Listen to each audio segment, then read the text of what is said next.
थोड़ा-सा पहले तो अपने बारे में बताओ कि आप कहाँ से हो? कैसे आपने चूज़ किया? कैसे आपको इंटरेस्ट आया है साइबर सिक्योरिटी में? थोड़ा-सा अपने बारे में बताइए। जी, मेरा नाम अमित कुमार है। हुँ, मैं प्रॉपर दिल्ली का ही रहने वाला हूँ। हुँ। दिल्ली में कहाँ से? सर मैं दिल्ली में द्वारका द्वारका साइड से। द्वारका से, ओके, जी, ठीक है। जी। मैंने अपना ग्रेजुएशन आर्ट्स में कंप्लीट किया मैंने। हुँ, उसके बाद मेरा चांस था कि मैं टीचर बनूँ, हुँ, लेकिन कुछ चीज़ें थी जो नहीं कर पाया था मैं। हुँ, फिर उसके बाद मैंने कई बार हम लोग न्यूज़ में सुनते थे कि साइबर क्राइम हो रहे हैं, हुँ, तो न्यूज़ सुनता रहा, हुँ, इंटरेस्ट जगा कि कैसे किया हुँ, कैसे कर रहे हैं ये लोग, हुँ, कैसे इनसे बचा जाए। हुँ, धीरे-धीरे मैंने जाना, धीरे-धीरे मेरा इंटरेस्ट इसमें चला। ओके। तब मैंने प्रॉपर मन बना लिया कि अब मुझे इसी फील्ड में जाना है। साइबर मुझे सिक्योरिटी में जाना है। जी, हुँ। सो अमित मतलब आपको जैसे आप ना नॉन टेक बैकग्राउंड से हो, जी। जैसे आपने बताया कि मैं नॉन टेक बैकग्राउंड से हूँ। तो आपको कितना मतलब कैसा लगा जब आपने शुरुआत की साइबर सिक्योरिटी में, तो आपको डर नहीं लगा कि मैं नॉन टेक बैकग्राउंड से हूँ, टेक्निकल नहीं हूँ, तो क्या आप करियर क्योंकि साइबर सिक्योरिटी तो टेक्निकल है, तो आप करियर बना पाओगे या नहीं कर मतलब क्या चीज़ आपको किस चीज़ ने आपको रोक कर रखा और आपको फोर्स पीछे से दिया?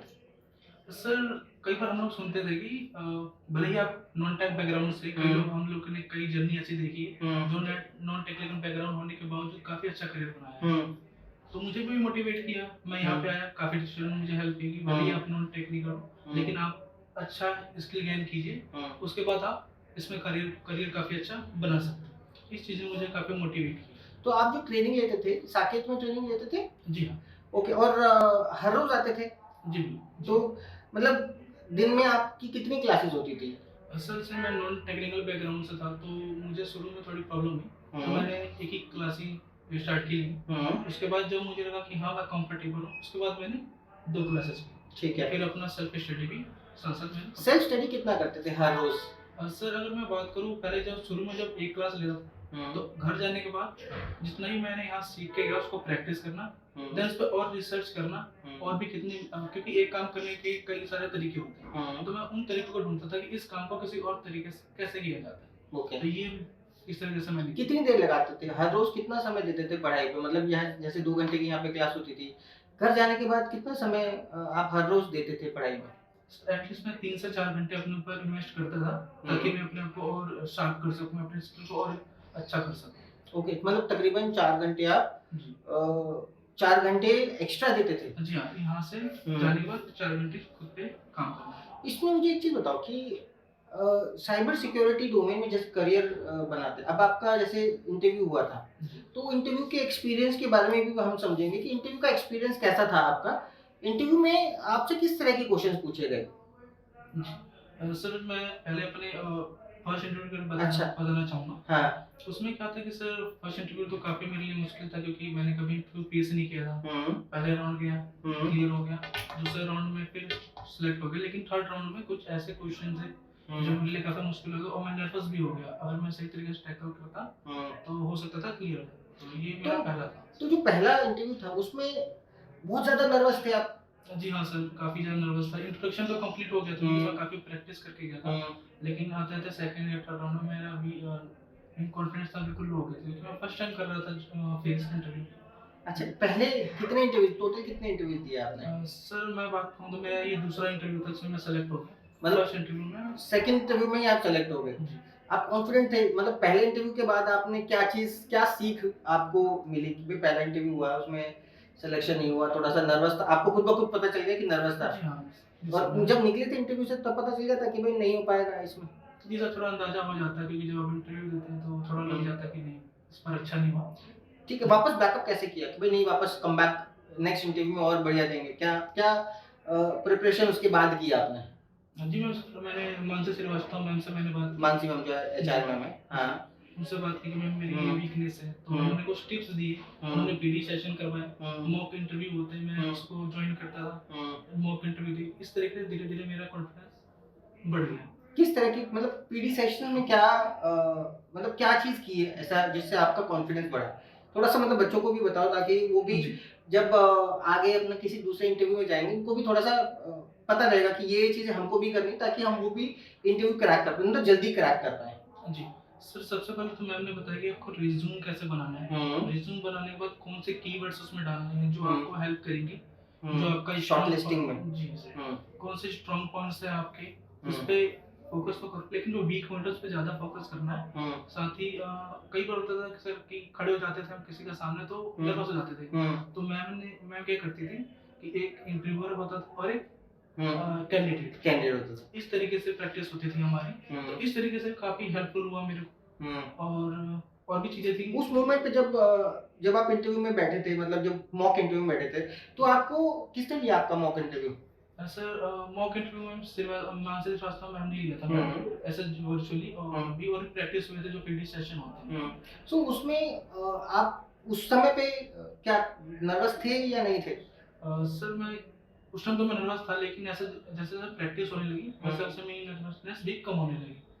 जो ओके। मेरा कॉन्फिडेंस आया वो सेकंड टर्म में काफ़ी हेल्पफुल। तो जो ये होता था, इसमें काफी सारे बच्चे होते थे या आप अकेले हुआ करते थे?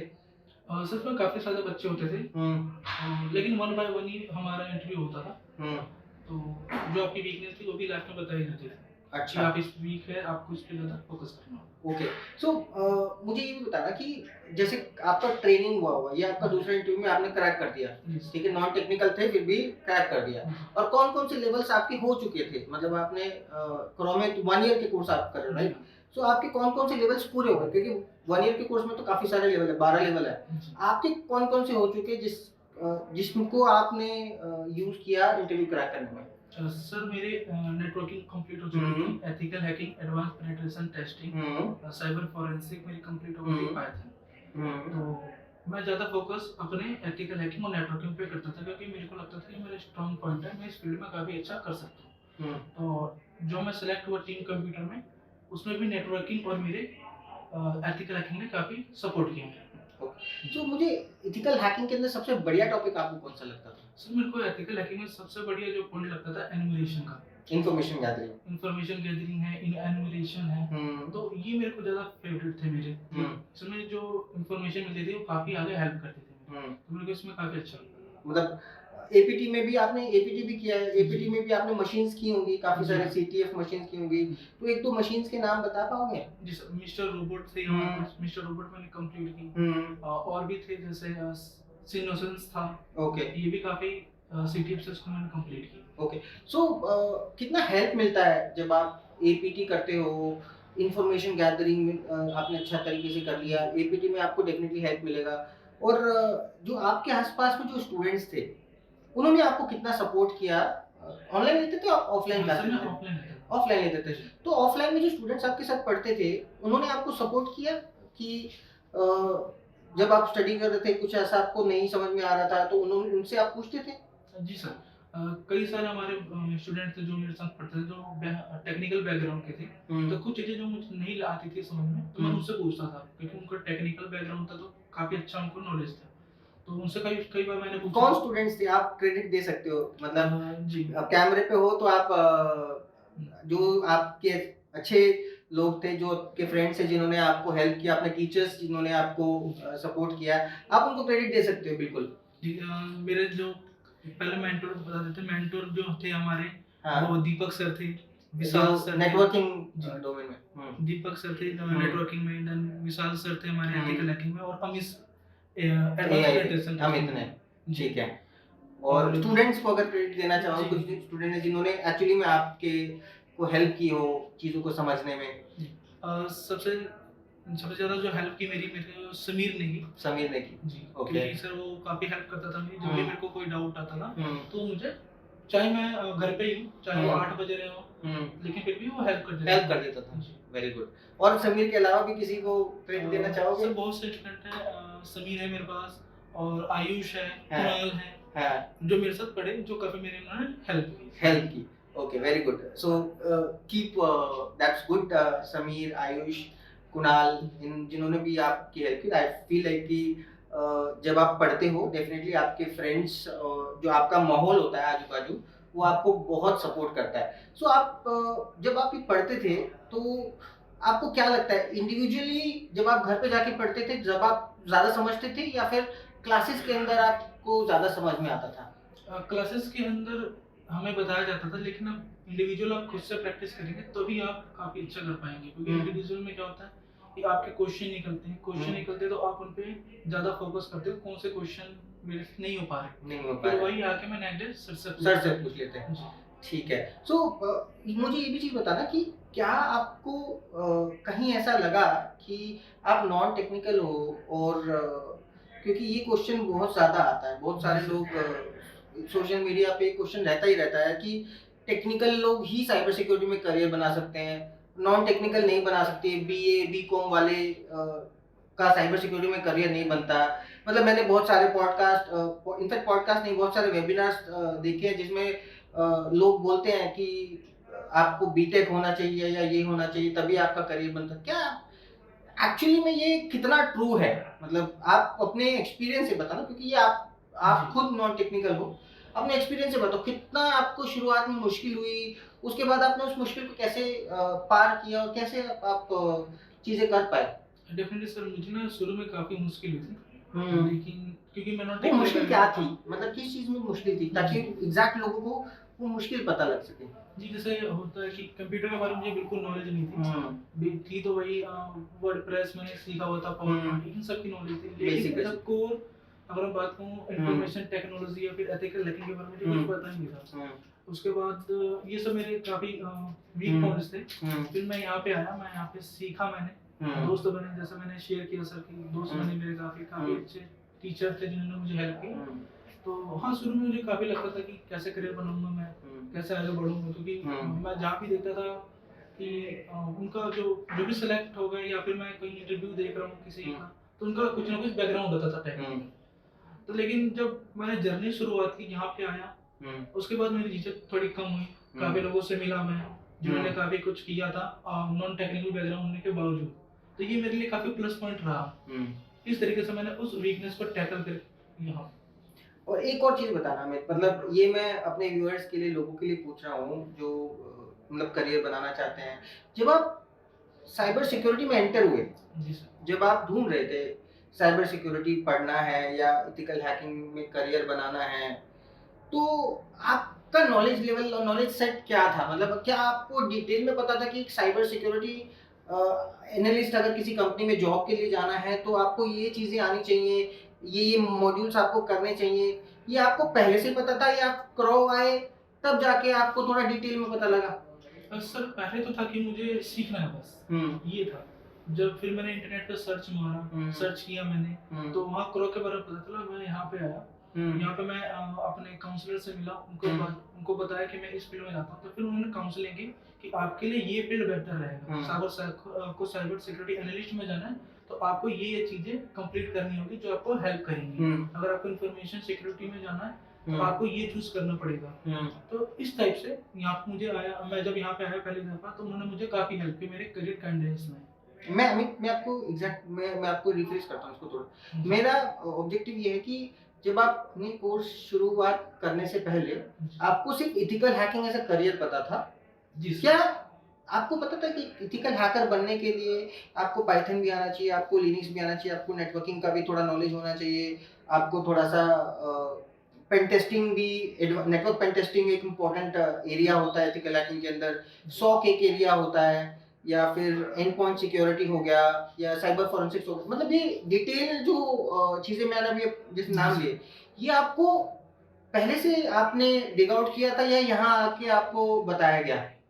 सर मैं पहले बस ये जानता था कि एथिकल हैकिंग है, लेकिन मुझे ये नहीं पता था कि इस फील्ड में ये भी लेवल्स हैं, आप इस फील्ड में भी जा सकते हो, ये सब सीखना पड़ेगा, आपको रिक्वायरमेंट है। ऐसा मुझे कुछ नहीं पता था, लेकिन यहाँ आने के बाद मुझे पता चला सब कुछ कि ये आपके लिए रिक्वायरमेंट है, ये रिक्वायर्ड है आपके लिए अगर आपको एथिकल हैकिंग या फिर साइबर सिक्योरिटी के फील्ड में जाना है।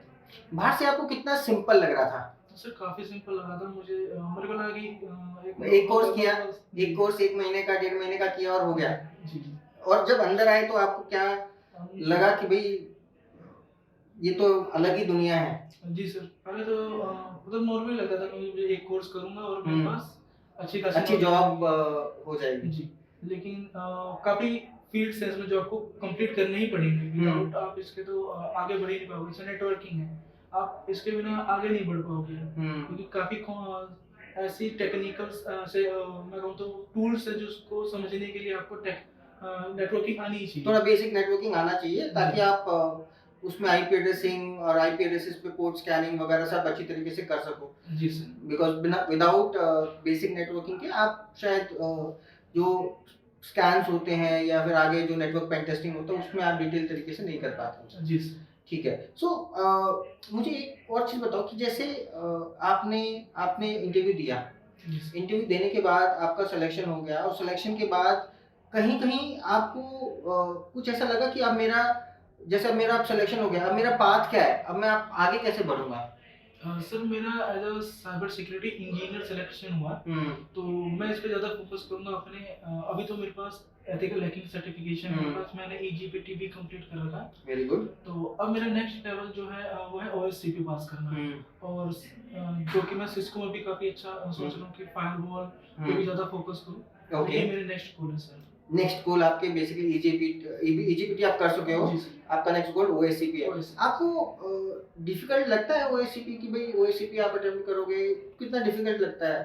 सर मैं कहूँ तो अब थोड़ा आसान सा लगने लगा मुझे। अब आसान लगने लगा है क्योंकि काफी मैंने प्रैक्टिस कर ली, काफी मैंने सीटीएफ सॉल्व किए, हम्म। जो कि अब लगता है कि हाँ मैं इस काबिल हो चुका हूँ कि थोड़ी और प्रैक्टिस करूँ, अपने ऊपर और वर्क करूँ तो मैं कर सकता हूँ इसको।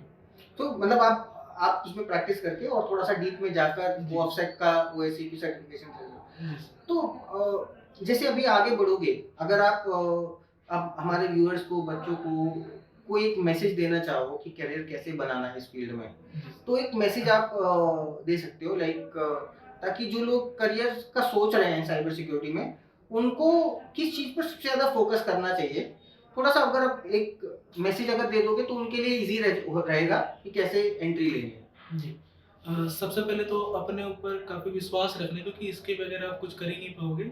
और आपको देखना है कि आपका पैशन जो है वो किस तरफ है, फिर उस पर ज़्यादा फोकस करना है, ज़्यादा पढ़ना है। और आपको सबसे जरूरी होता है कि आपको सही गाइडेंस देने वाला हो, आपके पास ऐसा व्यक्ति हो, आपके पास ऐसे मेंटोर हो जो आपको हेल्प करे आपको शार्प करने में। तो इन चीज़ों का हमें बेसिक ध्यान रखना होगा। और सेल्फ आपको पढ़ना ही पड़ेगा, क्योंकि विदाउट सेल्फ लर्निंग आप कुछ नहीं कर पाओगे। आपको इन चीज़ों पे ज़्यादा फोकस करना होगा। ओके। सो अमित ने जो एक चीज़ पर बहुत ज़्यादा एम्फसाइज किया है वो एक तो अपना पैशन जो है, जिन लोगों के अंदर पैशन होता है साइबर सिक्योरिटी में करियर बनाने का, तो वो अपना रास्ता बिल्कुल ढूंढ लेते हैं। इसके अंदर नॉन टेक्निकल बैकग्राउंड या ये चीज़ें मैटर नहीं करेगी। ओनली थिंग इज कि आपका पैशन कितना है, और दूसरी चीज़ है कंसिस्टेंट तरीके से नॉलेज को गेन करते रहो इन द ट्रेनिंग ऑल्सो। और घर जाकर भी आपको क्या करना है, सेल्फ स्टडी करना है, क्योंकि सेल्फ स्टडी में सबसे ज्यादा सीखते हो और एग्जैक्ट मेरे ख्याल से उस समय पे सबसे ज्यादा माइंड आपका चल रहा होता है जो खुद ब खुद चीजों को प्रोसेस करता है। सो सेल्फ स्टडी कीजिए, कंसिस्टेंट रहिए और पैशन को बनाए रखिए, क्योंकि पैशन ही वो एक चीज होती है जो आपको हमेशा ड्राइव करती रहती है थ्रू आउट योर करियर। सो ये हमारी छोटी सी डिस्कशन थी अमित के साथ, और अमित से समझा कि कैसे कैसे आप करियर बना सकते हो। अगर आप भी साइबर सिक्योरिटी में करियर बनाना चाह रहे हो, लुक फॉरवर्ड कर रहे हो, तो आप क्या कर सकते हैं, आप हमारे YouTube चैनल पे जो कमेंट सेक्शन है उसमें कमेंट कर सकते हैं। अमित का YouTube का, अगर आपका एक लिंक्डइन चैनल होगा, कोई लिंक्डइन अकाउंट है, तो अमित का हम लिंक्डइन का जो अकाउंट होगा वो चैनल के अंदर जो डिस्क्रिप्शन है उसके अंदर डाल देंगे। अगर आप अमित के साथ कनेक्ट करना चाहते हो बिल्कुल कनेक्ट कर सकते हो, ताकि आप भी इंस्पायर हो सको अमित की जर्नी से, और आप भी साइबर सिक्योरिटी इंजीनियर या साइबर सिक्योरिटी एनालिस्ट के रोल पर जॉब पा सको। सो ये था हमारा वीडियो, और अगर आप अभी तक वीडियो देख रहे हैं तो वीडियो को लाइक कीजिए, इसको सब्सक्राइब कीजिए, चैनल को सब्सक्राइब कीजिए, और हमें कमेंट में जरूर बताइए और किस तरह की वीडियोस आप हमसे चाहते हैं, ताकि हम उसी तरह का और रिच कंटेंट आपके लिए लाते रहें। हमारी वीडियोस कंप्लीटली डिपेंड करती है जो हमारे स्टूडेंट्स प्लेस हो रहे हैं, जो हमारे स्टूडेंट्स कुछ अचीव कर रहे हैं, उन्हीं एक्सपीरियंसेस को हम आपके साथ शेयर करते हैं लाइव कैमरे के ऊपर, ताकि आप भी इन जो स्टूडेंट्स हैं उनसे थोड़ा इंस्पायर हो सको और आगे अपना करियर, एक ब्राइट करियर बना सको। सो नेक्स्ट वीडियो में मिलेंगे, तब तक के लिए थैंक यू।